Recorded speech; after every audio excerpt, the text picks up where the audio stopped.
브랜치를 흔들면서 호산나 호산나라고 이제 막 기쁨을 감추지 못했던 그 당시에 많은 사람들을 우리가 생각하게 만드는 종려주의입니다.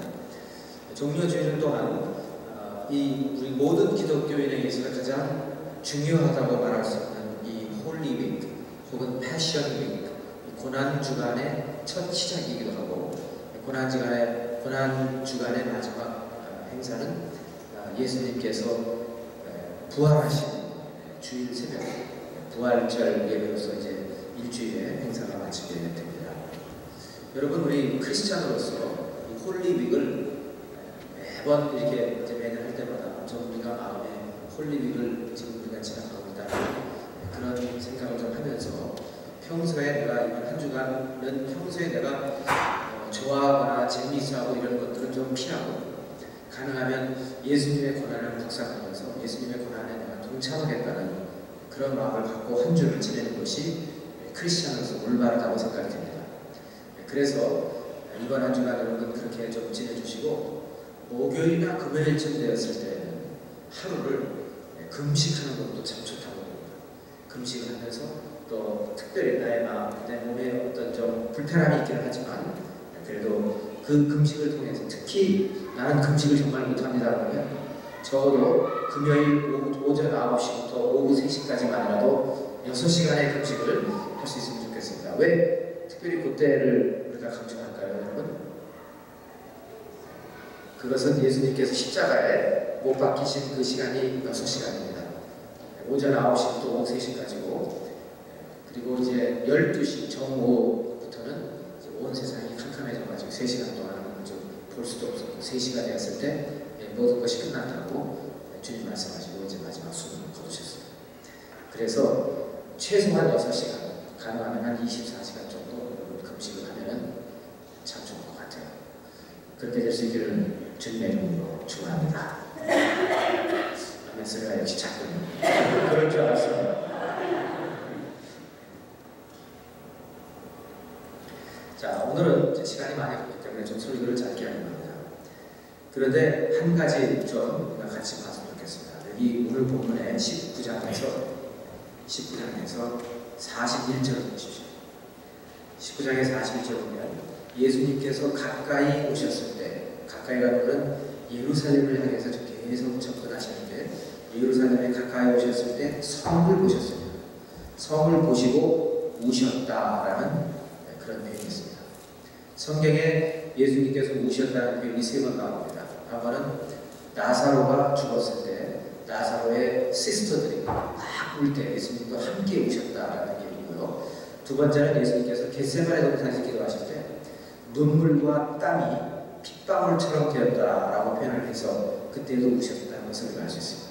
또 한 번 더 나오는데, 바로 예수님께서 이제 그 나귀 새끼를 타고요, 그리고 이제 감람산의 내리막길을 이렇게 내려가셔서 키드론 밸리를 지나서 다시 올라가면 이제 예루살렘 성전이 되는 겁니다. 제가 한 달 전에 거기를 갔다 왔어요. 그래서 지금도 굉장히 눈에 아주 생생합니다.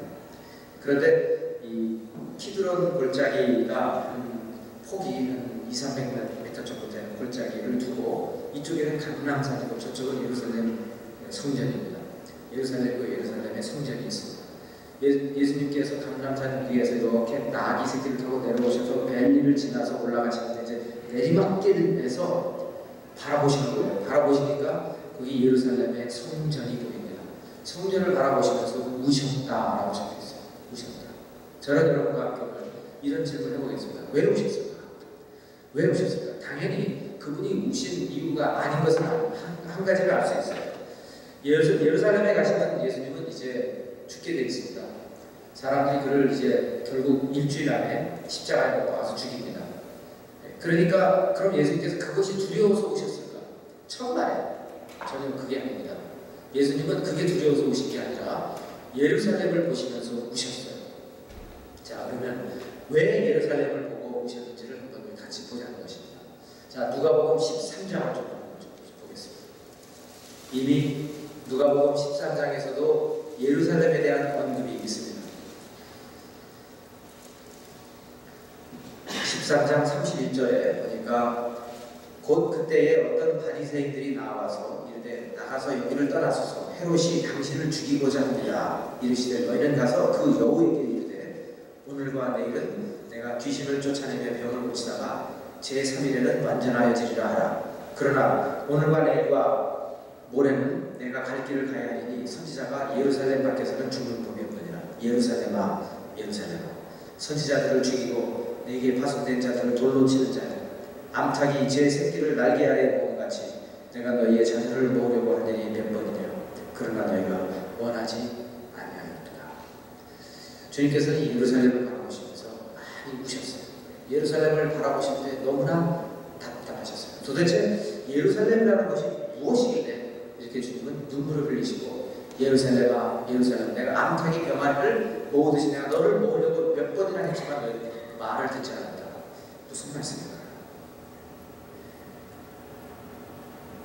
자, 지금 그 예수님께서 예루살렘을 향해서 지금 막 그 비탈길을 내려가셔서 골짜기를 지나서 올라가시려고 할 때 주위에 그 많은 사람들이 지금 파워브랜치를 흔들면서 호산나 호산나 하고 있다는 걸 한번 보십시오. 자, 호산나라는 말은 뭐냐면 이제 now 이제 우리를 구원하소서 그런 뜻입니다. 호산나라는 말이 이제 우리를 구원하소서. 자, 왜 그런 말을 했느냐면 예수님께 나왔던 어린아이들이나 뭐 남녀노소 막론하고 그 사람들이 꿈이 있었어요. 이 예수님께서 이 갈릴리에서 오신 예수님께서 이제 세상을 뒤집으시려나 보다. 좀 뒤집어줬으면 좋겠다. 이 세상은 너무나 불공평한 세상이다. 이 세상은 로마 제국에서 우리가 너무나 힘들어하고 있고 뿐만 아니라 헤롯 왕에 의해서 그동안 너무 악한 사람 그 헤롯 대왕과 그의 아들들에 의해서 우리는 너무나 지금까지 힘들게 살았다. 뿐만 아니라 소위 말하는 영적 지도자들이라고 말하는 사람들이 지금 이런 세력과 붙어가지고 결탁을 해서 우리를 너무나 어렵게 만들고 있다는 겁니다. 그러니까 그 당시에 종교 지도자들, 바리새인이나 서기관들을 대해서 어떤 인자함이나 자비나 이런 것은 찾아볼 수가 없고 계속해서 못 사는 사람은 못 살고 어려운 사람은 어려워진 것이 그 당시의 상황이었습니다. 그래서 사람들은 갈릴리에서 오신 이 나사렛 예수에 대해서 소망을 가진 거예요. 이 사람은 지금 세상을 뒤집고 우리가 지금 절망 중에 살아가고 있는데 이 사람은 우리를 새로운 삶으로 인도해 줄 수 있다. 특히 사람들이 어떻게 생각하냐면 예수님이 예루살렘에 들어가시면 왕이 되면서 메시아 왕국이 시작이 되고 세상은 뒤집어질 거라고 생각했던 것입니다. 그래서 왕이시여 평강의 왕이시여 호산나가 말하는 건 뭐라 하냐면 지금 우리를 구원해 주소서 그런 뜻이거든요. 자 이제 때가 되었습니다. 우리를 구원해 주세요라고 막 사람들이 종려한 가지를 흔들면서 막 이렇게 좋아하고 있는데 그런데 진짜 예수님의 마음은요 갈기 찢어져 있었어요. 예루살렘 성전을 바라보면서 눈물을 흘리시고 그리고 막 그 마음에 이루 말할 수가 없었다는 것입니다. 자, 왜 그랬을까요? 왜 그랬을까요?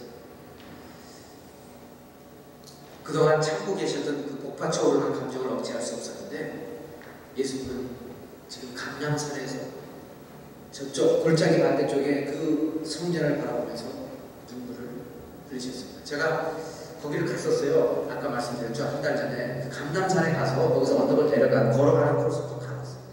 근데 그 조금 가다 보면 예수님께서 눈물을 흘리셨다는 장소가 있어요. 어떻게 아는지 잘 알더라고요. 알아요.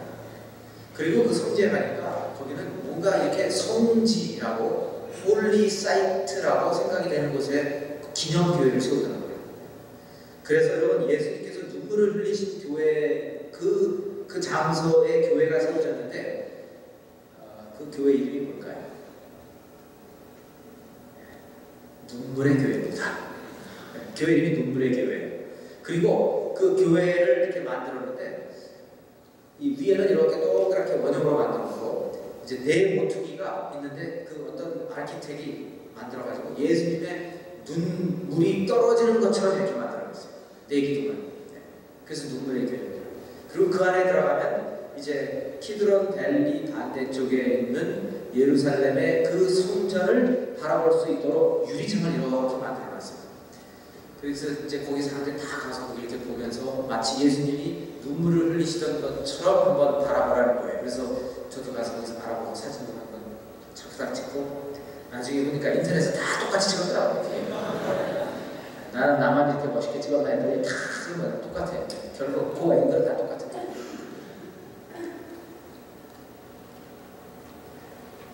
예수님께서 무엇을 보고 오셨을까를 생각해봤어요. 그런데 지금 예수님이 그 당시에 바라보셨던 그 예루살렘의 모습하고 오늘의 모습은 너무나 달라요. 왜냐하면 예수님께서 바라보셨을 때는 거기에 성전이 서 있었는데 그 성전은 헤롯 대왕이 시작을 해서 그 아들이 80년 동안 지은 소위 말하는 세컨 템플이 거기에 서 있었습니다. 예수님 당시에도 공사 중이었어요. 대단한 프로젝트였습니다. 그런데 역사를 통해서 우리가 알지만 AD 70년, 기원 70년에 예루살렘이 완전히 초토화되어버려요. 완전히 멸망을 해요. 왜냐하면 그 유대인들이 계속해서 로마 제국에 막 반항을 하게 되니까 그 로마 그 엠퍼러 타이터스라는 디도라는 그 황제가 사람들을 보내가지고 완전히 그 예루살렘을 밀어버립니다. 완전히 밀어버려요. 그래서 그 웅장했던 헤롯 대왕이 80년의 그 부자가 80년 동안 지은 그 성전이 성전 완공하고 3년 만에 완전히 그냥 없어졌답니다. 그리고 7세기, 8세기 때 이제 무슬람들이 들어와서 거기에 뭐를 세웠냐면 모스크를 세웠어요. 그 자리에다가. 그래서 그게 여러분 이제 예루살렘 이렇게 북을 치시면은 The Dome of the Rock라는 모스크가 있어요. 그리고 그 돔의 색깔은 완전히 골드크가 됩니다. 그러니까 이거 완전히 눈에 정말 배기 싫어요. 가서 보면 이게 예루살렘인데 유대교도 아니고 예루살렘인데 그 크리스찬이 보기에는 정말 답답한 모스크가 가장 홀리 사이트에 딱 자리를 차지하고 있습니다. 근데 이제 예수님께서 그 당시에 보실 때는 그 돔은 없었어요. 그 모스크는 없었지만 제2성전이 거기에 있었습니다.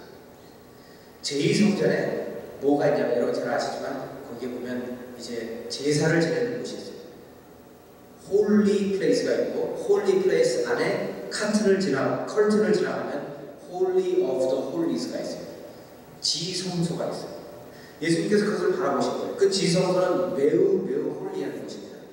이스라엘 사람들이 1년에 딱 한 번 대속죄일 욤키포라는 그날 대제사장이 딱 한 번만 들어가서 온 민족의 죄를 사해달라는 기도를 할 수가 있는 곳이 바로 그곳이었어요.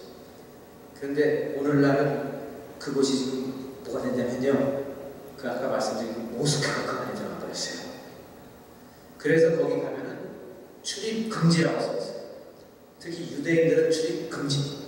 왜 그러냐면 자칫하면 나도 모르게 옛날 지성소 있던 자리에 내가 밟을 수가 있거든요. 그게 모스크 어디인가 있는 거지. 그래서 유대인들은 무서워서 안 가요. 혹시라도 1년에 한 번만 대제사장이 가서 거기를 들어갈 수 있는 자리인데 지금 모스크가 걸쳐지고 있거든요. 무서워서 못 갑니다. 어쨌든 예수님께서 자 그걸 바라보시면서 뭐라고 예루살렘을 바라보시면서 눈물을 흘리시고 뭐라고 말했냐면 이제 너 예루살렘은 정말 이제 망하게 되었다는 겁니다. 여기 보세요. 42절에 보십시오.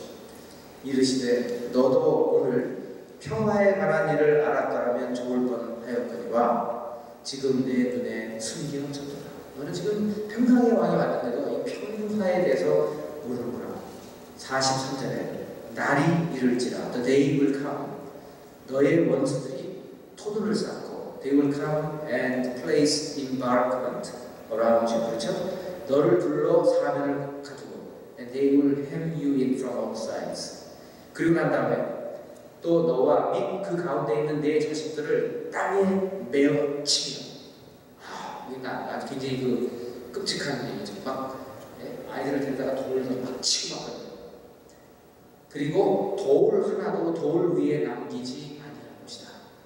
너의 적이 들어와서 예루살렘아 너는 이렇게 완전히 디스트로이, 토탈 디스트럭션을 지금 예수님께서 예언하고 계십니다. 그리고 이 예언이 맞아 떨어졌어요. 예수님은 AD 33년에 돌아가셨잖아요. 예루살렘은 AD 70년에 멸망합니다. Jerusalem was destroyed in AD 70. 그렇게 돼요. 예수님은 지금 앞으로 일어날 한 40년 후에 일어날 일을 미리 예언하시면서 눈물을 흘리셨습니다. 자, 그런데 여러분 왜 멸망을 하냐면 예루살렘이 거기 답이 나와요. 44절 후반부에 보시면 이는 because 이는 내가 보살핌 받는 나를 알지 못함 때문이다 이렇게 말합니다. 자, 이 우리 성경이 좀 어려워요. 무슨 말을 하는지 잘 모르겠어요. 그런데 표준 세번역에 보니까 또 영어에 보니까 훨씬 더 쉽게 나옵니다. 뭐라고 하냐면 그 이유는 하나님께서 너를 찾아오신 때를 내가 알지 못했기 때문이다. Because you did not know the time of His coming. 하나님께서 너에게 찾아오셨는데, 그러니까 여러분 아까 그 지성소 얘기를 제가 왜 했냐면 이거예요. 유대인들이 생각할 때 지성소는 정말 홀리한 플레이스입니다. 왜냐하면 그 안에 들어가면 그 아크, 그 언약궤가 거기에 들어있고, 그리고 이제 대제사장에 거기서 예배를 드리면 하나님의 임재를 느끼는 곳이에요. 하나님의 임재를 느끼시는데 예수님께서 뭐라고 말씀하셨냐면 저 성전을 헐어라. 그러면 내가 저 성전을 3일 만에 다시 세우리라. 그때 이제 뭐라고 옆에 있는 사람이 하냐면 아니 예수님 이거 우리 조상들이 45년 동안을 지금 짓고 있는 거 아직 안 끝났는데 그 말이 맞는 말이에요. 그리고 예수님이 돌아가시고 난 다음에 35년을 더 지었으니까 80년 동안 짓는 거예요. 그런데 이걸 다 부셔버리면 3일 만에 지으신다고요? 그랬을 때 요한복음 보면 뭐라고 하냐면 예수님께서 그 성전을 일컬어서 말씀하신 것이 아니라 자신의 몸을 두고 말씀하신 것이다. 내가 죽으면 3일 만에 부활할 것이다. 그 말씀하신 거예요. 그러니까 예수님께서 그 지성소도 굉장히 홀리한 플레이스지만 사실은 나 하나님이 여기 왔다는 거예요. 그런데 너희들은 나를 알아보지 못했다. 그래서 이제 이 성전 다 밀어버리겠다 말씀하신 겁니다. 이 성전이 의미가 없다는 거예요. 왜? 너희들은 나를 알아보지 못했다는 것이에요. 예수님이 막 우시는 거예요. 내가 여기까지 이렇게 와서 너희들을 위해서 이렇게 죽으려고 왔는데 너희들은 내가 너희들을 보살피는 그 나를 이해하지 못했다. 알아채지 못했다. 이 말씀입니다. 자, 여러분 왜 그 당시에 사람들이 갈릴리 나사렛 예수가 메시아라는 걸 몰랐을까요? 왜 그분을 왕으로 인정하지 않았을까요? 왜 예루살렘은 예수님을 끝까지 거절하고 예수님을 죽였을까요? 저는 오늘 그 예루살렘을 상당히 상징적으로 한번 해석해 보려고 합니다. 예루살렘은 인간의 아집의 결집체입니다. 인간의 그 hardened heart의 아주 컨센트레이션. 우리 그 애스트로노미에서 블랙홀이라고 들어보셨죠? 사실 그 블랙홀은 어마어마한 그 덴시티가 있잖아요. 그러니까 그 안에 들어가면 샥 빠져나가 들어가죠. 그러시고 예루살렘은 인간의 온갖 죄의 결정체가 예루살렘이라 합니다. 그 당시에 권력을 유지하기 위해서 인간이 타락할 대로 타락한 곳이 예루살렘이었습니다. 얼마나 타락을 했냐면 그 당시에 예수님이 돌아가실 때의 대제사장의 이름이 가이바였습니다. 가이바이오가 아니라 가이바인데 그 구약에 보면은 대제사장이 될 수 있는 길은 단 한 가지, 아론의 핏줄, 아론의 아들의 핏줄이 계속 내려와서 대제사장이 될 수 있는 거예요. 그런데 예수님 당시에는 어떻게 대제사장이 됐냐? 돈을 주고 사고 나왔습니다. 그 자리에. 그러니 이 종교가 썩어버린 거예요. 자, 왜 돈을 주고 사고 팔았을까요? 그리고 한번 이렇게 생각해요. 내가 엄청난 돈을 주고 대제사장 자리를 샀으면 내가 1년 동안 하는 대제사장 자리에 그 자리에 있으면서 내가 냈던 돈을 다 다시 또 찾으려고 하지 않겠습니까? 네. 자, 보세요. 예수님께서 성전에 들어가셔서 제일 먼저 하신 일이 무엇이냐면 막 장사하는 사람들 테이블을 탁 당기치면서 막 화를 내셨어요. 그러면서 뭐라고 말씀하시냐면 여기는 기도하는 집인데 내 아버지의 집은 기도하는 집인데 내가 성전에 들어왔을 때 나는 여기 있는 사람들이 기도하는 것을 기대했는데 기도는 하고 있지 않고 너희들은 지금 아버지의 집을 지금 도둑의 굴로 만들어버렸다. 이렇게 말씀하십니다. 도둑놈들의 굴로 만들어놨다. 강도의 소굴이라고 말씀하셨습니다. 자, 이게 무슨 말씀이냐면 이 정도예요. 사실 좀 어렸을 때는 이런 걸 몰랐어요. 그런데 한번 여러분 한번 이렇게 상상해 보세요.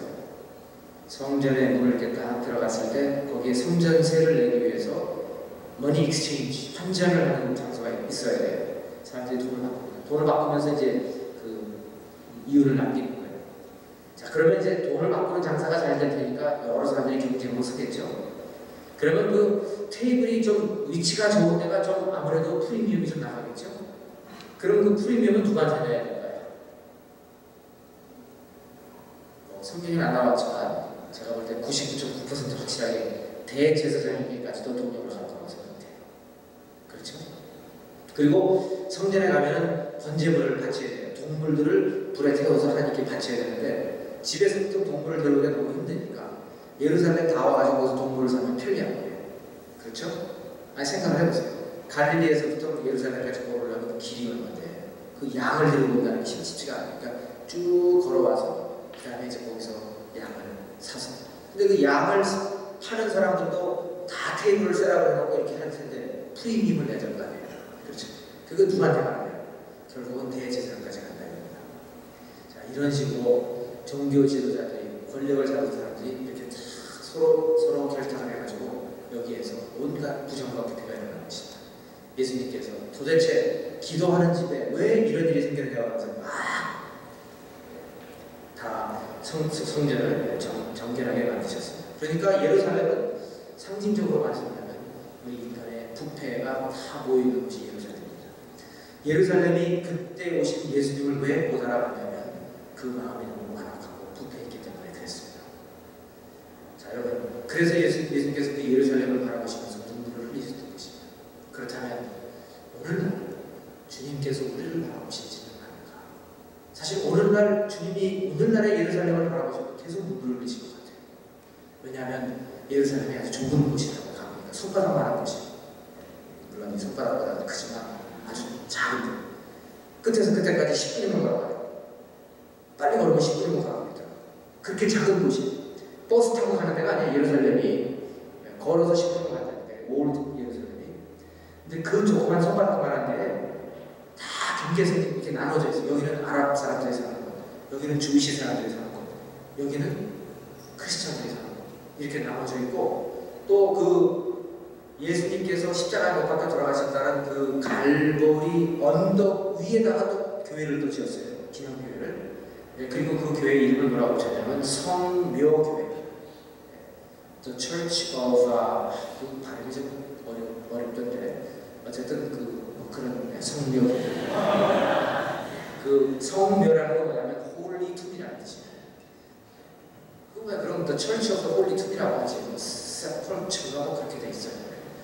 그런데 그 교회에 들어가 보면은 그 교회는 또 6조각이 나 있습니다. 6교파가 서로 소유권을 지금 막 주장하고 있는 그런 교회. 예수님께서 오늘날의 예루살렘을 바라보시면 종교로 나눠져 있죠. 교파로 나눠져 있죠. 아주 우실 것 같아요. 지금도 그렇습니다. 여러분, 그러나 저는 오늘 여러분에게 이제 이런 말씀을 드리고 싶습니다. 주님께서 내 안에 들어있는 내 마음의 예루살렘을 바라보시지 않으신가. 아까 예루살렘 상징적으로 우리 안에도 참 나누어져 있어요. 주님을 사랑하는 마음이 하나가 아니라 막 나누어져 있어요. 내 자신을 생각하고 막 완악해져 있고 완고해져 있어요. 주님께서는 우리를 바라보시면서 좀 성결하게, 좀 더 부드럽게 주님 앞에 나와서 주님을 그대로 믿고 따르기를 원하는 주님의 마음인 것입니다. 주님께서는 십자가에 못 박혀 들어갔을 때 살만 찢어지신 것이 아니라 마음도 찢어지신 것입니다. 예루살렘을 바라보시면서 우셨던 주님 생각하고 우리도 오늘 한 주간을 깊이 주님의 문안을 묵상하고 나의 마음의 예루살렘을 바라보시는 주님 울고 계시지 않는지 서로 생각하며 한 주간을 지내시기 바랍니다. 기도하겠습니다. 거룩하신 하나님, 오늘 주신 말씀을 마음에 깊이 새기기를 원합니다. 주님, 예루살렘을 바라보시면서 오셨는데 우리의 삶을 바라보실 때 슬픔보다는 기쁨을 드리기를 원합니다. 우리를 도와주시고 경건하게 살도록 도와주시옵소서. 예수 그리스도